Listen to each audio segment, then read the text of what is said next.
మా అమ్మ వాళ్ళ కుటుంబంలో జరిగిన యథార్థ సంఘటన ఇప్పుడు మీ ముందుకు వచ్చి చెప్తున్నా నేను. 150 సంవత్సరాలు పూర్వం జరిగింది ఇది.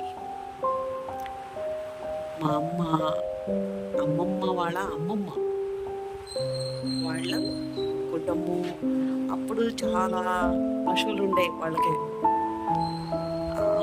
ఆ పశువులు తోలుకొని వెళ్ళేవాడు వాళ్ళ తాతగారు, అంటే మా అమ్మమ్మ వాళ్ళ తాతగారు అన్నమాట. తోలుకొని వెళ్ళి అడవిలోకి, అప్పుడు అడవులు ఎక్కువ ఉంటాయి కదా, వెళ్ళి తోలుకొని వెళ్ళి మేపుకొని ఇంటికి వచ్చేసరికి పాలు ఉంటలేదంట గేదెలకి.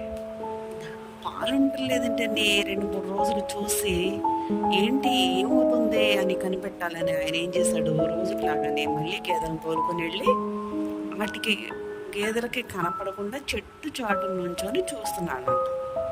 అంటే ఆయన మనిషి కనిపించకుండా చెట్ల చాటున ఉంది. అయితే ఆ గేదెలో పాలు వచ్చే టయానికి ఒక దయ్యం వచ్చిందంట గేదెల దగ్గరికి. చుట్టెర పోసుకొని వచ్చి విట్ట పొంగొని పాలు తాగుతుందంట. ఆయన చుట్టుపక్కల నుండి చూసి చేతిలో ఉందంట ఆయన దగ్గర, వచ్చేసి దాన్ని జుట్టు కోసేసాడంట.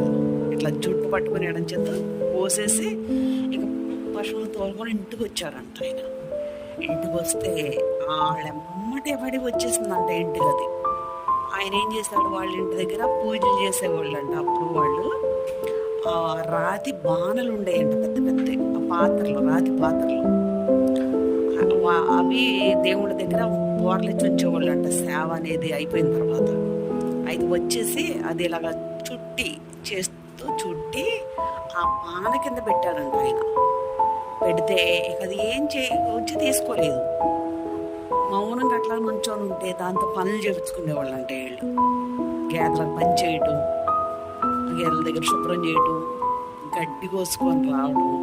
గడ్డి కోసుకొని తీసుకొస్తే ఒక ముగ్గురు మగ మనుషులు తీసుకొచ్చే అంత, ముగ్గురు కలిసి తెస్తే ఎంత మోపు ఉంటుందో అది ఒక్కటి అంత మోపు కోసుకొచ్చేదంట. గడ్డి కోసుకొచ్చి అక్కడ పడేస్తే వీళ్ళు ఈ లోపల అన్నం వండేవాళ్ళు కదా, అన్నం వండేవాళ్ళు గంజి తీసుకెళ్ళి ఈ ఇంటి ఎదురుగా గుంట చేసి ఆ గుంటలో పోసేవాళ్ళు అంట. గంజి ఒక 10 లీటర్లు పడతాయి.